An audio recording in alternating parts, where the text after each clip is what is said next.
Number 13 क्या कह रहा है? त्रिभुजों की समरूपता की कसौटी का प्रयोग करके सिद्ध कीजिए कि किसी समलंब के विकर्ण परस्पर समानुपातिक रूप से विभाजित करते हैं। किसी समलंब के विकर्ण, यह हमारा कोई समलंब है, ठीक है ना? यह हमारा कोई समलंब चतुर्भुज है। आपको इसमें क्या सिद्ध करना है कि इसके जो विकर्ण है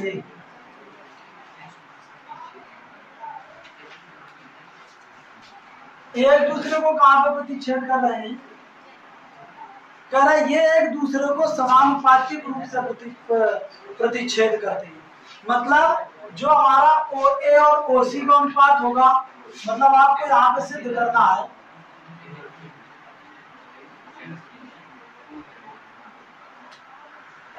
OA अपान OC बराबर OB अपान OD, ये आपको सिद्ध करना है, ठीक है ना? तो अब देखो कैसे करोगे उपपत्ति।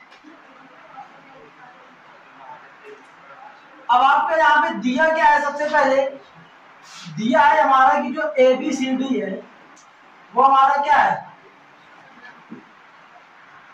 समलंब है। तो समलंब का मतलब है जिसमें AB जो है वो समांतर है किसके? CD। तो अगर AB भुजा CD के समांतर है तो एक बात जानना चाहिए, जब दो समांतर रेखाओं को कोई तिर्यक रेखा काटती है तो ये वाला कोण हमारा इस वाले कोण के बराबर होगा ना, एकांतर कोण। और ये जो कोण होगा, ये वाला जो कोण होगा ये इस वाले कोण के बराबर होगा, और ये वाला जो कोण होगा ये वाले कोण के बराबर होगा कि नहीं?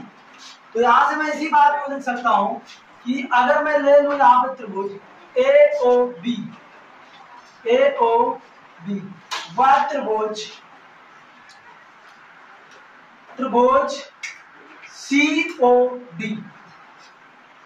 COD में क्या हो जाएगा?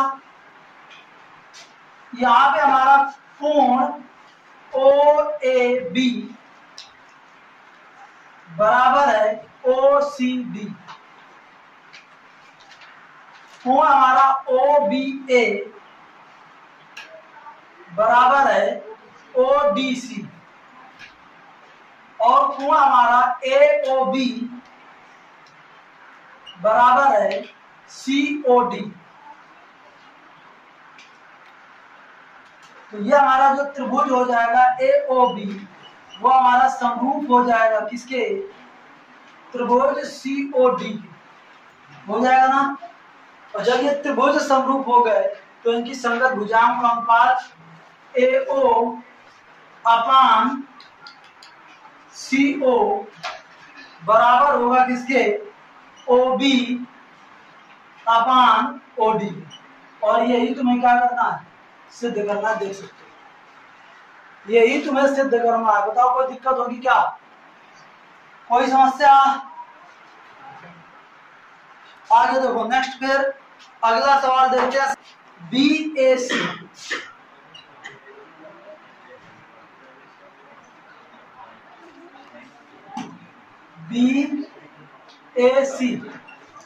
अभी देखो इसमें बिंदु A तथा D पर समकोण बनाते हैं तथा BDC। देखो एक है हमारा BDC, ठीक है ना?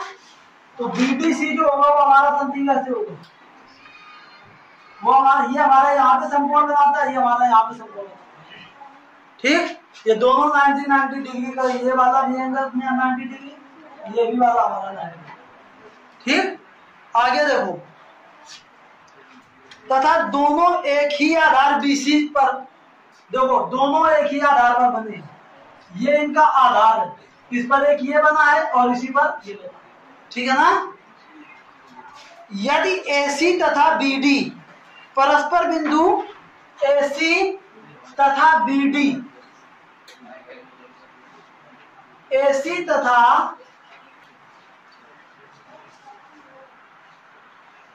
BD परस्पर, देखो ये इस तरीके से, ये थोड़ा सा इस तरीके की लाइन आई हुई है और ये हमारा ऐसे जाएगी। बात को चित्र को जब ढंग से समझोगे तभी कहानी बन पाएगी। ये तो ये कहीं ना कहीं हमारा ऐसे आगे जाएगी ना, और जब ये आगे जाएगी तो कहीं ना कहीं ऐसे मिलेगी। ये वाला बिंदु जो है हमारा वो डी। अब कह रहा है जो सवाल में आगे ये सीधा सीधा कह दिया गया है कि यदि एसी जो है, एसी आगे जो है हमारा बीडी को बिंदु पी पर प्रतिच्छेद करती है, यहाँ पे ये प्रतिच्छेद करती है, इसलिए हमको ऐसा बनाना जरूरी था। ये वाला कोण भी 90 डिग्री है ये, ठीक है ना। तो कह रहा है तो सिद्ध करना है, यहाँ पे देखो, यहाँ पे आपको सिद्ध क्या करना है,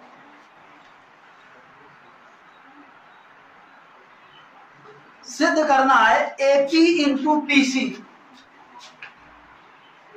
एपी इंटू पीसी बराबर पीबी इंटू डीपी। ये चीज हमें सिद्ध करनी है। देखो जब तक तुम चित्र सही नहीं बनाओगे तब तक कहानी नहीं बनेगी। चित्र आपको सही से बनाना आना चाहिए। तो देखो एक चीज यहाँ पे पहले गौर करो, अगर हम बात करें यहाँ पे कौन कौन सी भुजाएं आई हैं, देखो एपी भुजा का यूज हुआ है, तो एपी हमारी पूरी भुजा है। पीसी भुजा का यूज हुआ है, तो पीसी हमारी है केवल इतनी भुजा है ना। आगे देखो फिर पीबी भुजा है, तो पीबी हमारी देखो कहां पे आई है, पीबी, ये पूरी भुजा है। और फिर डीपी का यूज हुआ है, डीपी, तो डीपी हमारी कौन सी है, ये वाली भुजा हमारी डीपी, ठीक है ना। तो यहाँ पे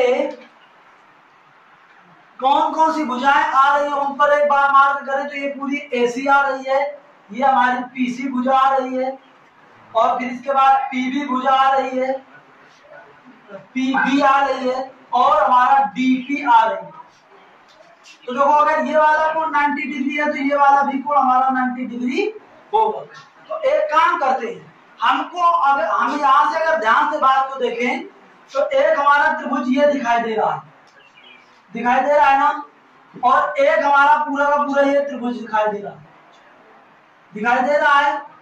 ये दोनों त्रिभुजों में एक कोण ये जो है उभयनिष्ठ है, और ये वाला कोण इसका 90 डिग्री है, ये वाला कोण इसका 90 डिग्री है। तो जो कोण हमारा ये होगा वही ये नहीं होगा क्या।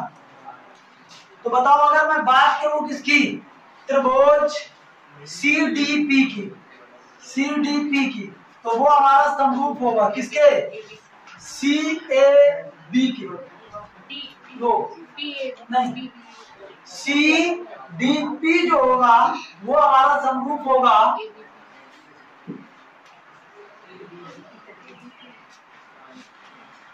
तो वो गड़बड़ हो रहा है। अगर मैं इसको थीटा कह रहा हूं तो फिर ये वाला कोण थीटा होगा ये, ठीक, क्यों, क्योंकि ये भी 90 डिग्री और ये भी हमारा देखो 90 डिग्री, ये वाला कोण थीटा, तो ये वाला जितना ये वाला कोण होगा यही हमारा, ये भी हमारा होगा, ठीक, ये बात। तो यहाँ पे देखो अगर मैं त्रिभुज सीडीपी लिए, सीडीपी की बात करी है तो यहाँ पे हमारा बीएपी की बात करना पड़ेगा, बीएपी, ये दोनों क्या हो जाएंगे, समरूप हो जाएंगे। देखो संगत कोण देखो, तो यहां से हमारा CD अपान कितना, BA, और यहाँ पे हमारा DP अपान कितना, AP, और यहाँ पे हमारा CP अपान कितना, DP। देखो इसका मतलब नहीं है इनका गुणा करा दो, तो ये हमारा आ जाएगा कितना, DP और गुणे कितना, BP बराबर DP और ये AP और गुणे कितना, CP। यही तुमको सिद्ध करना है, देखो करना है ना, AP गुणे PC, AP गुणे PC, DP गुणे तो DP गुणे PB, DP गुणे PB, आ गया ना। इस तरीके से करना है, कुछ भी नहीं था, आसान सवाल था। कठिन केवल क्या था, इसका चित्र आपको अपने मन से सोच के बनाना पड़ेगा। जब उसमें पढ़ोगे तब ढंग से चित्र बना पाओगे। ठीक है ना। और जो चित्र बना लेगा वो सवाल आराम से कर देगा। ठीक, मैंने क्या किया, देखो सवाल में कह रहा था हमारा एक समकोण है, समकोण त्रिभुज है BAC, सीधी सीधी बात कह रहा, और BC आधार पर ही बना एक समकोण है BDC, और BCA जो ये AC भुजा है वो BD को बिंदु P पर प्रतिच्छेद करती है, मतलब इसको भी आगे बढ़ाया गया, इसको भी आगे बढ़ाया गया। तो जब तक हम इसको थोड़ा सा झुका के नहीं बनाएंगे तब तक ये मिलेंगे कहाँ, ठीक है ना। तभी हमने यहाँ पे मिलाया, फिर हमने ये पूरा त्रिभुज देखा और इतना त्रिभुज देखा और इनको हमने समरूप कर दिया। ठीक, आगे देखो अगला सवाल, सवाल नंबर 14। 15 मीटर ऊंची ए मीनार की छाया की लंबाई 24 मीटर। 15 मीटर ऊंची मीनार है जिसकी छाया 24 मीटर, ये वाला जो कोण होगा, ठीक उसी समय कह रहा है एक टेलीफोन खंभे की लंबाई 16 मीटर है। एक टेलीफोन खंभा है जिसकी लंबाई 16 मीटर है, छाया की लंबाई पता करना है। ठीक उसी समय होगा तो ये दोनों कोण सेम होंगे, और ये वाला कोण भी 90 डिग्री है तो ये वाला भी कोण 90 डिग्री होगा। दोनों त्रिभुज कैसे होंगे, समरूप होंगे। तो इनकी संगत भुजाओं का अनुपात कैसा होगा, बराबर होगा। तो मैं इस वाली छाया की लंबाई को x मान लेता हूँ। अच्छा, छाया की लंबाई दी गई है, अच्छा छाया की लंबाई दी गई है, ये 16 दिया गया, ये आपको पता करनी है, तो मैं इसको h मान लेता हूँ। ठीक, तो बताओ इन दोनों की संगत भुजाओं का अनुपात बराबर होगा कि नहीं। मतलब इसकी अगर मैं लंब ले रहा हूँ तो इसका भी मुझे लंब लेना पड़ेगा, इसका अगर मैं आधार ले रहा हूँ तो इसका भी मुझे आधार लेना पड़ेगा। तो ये आ जाएगा h 24 गुणे h बराबर 15 गुणे 16, तो ये h बराबर आ जाएगा 15 गुणे 16 बटे 24। तो ये 8 दूनी 16, 8 3 को 24, 3 बचे 15, h का मान आ जाएगा आपका 10 सेंटीमीटर। ठीक है ना, h का मान आ जाएगा आपका 10 सेंटीमीटर। इस तरीके से आप कर लेंगे इसको, ठीक है ना।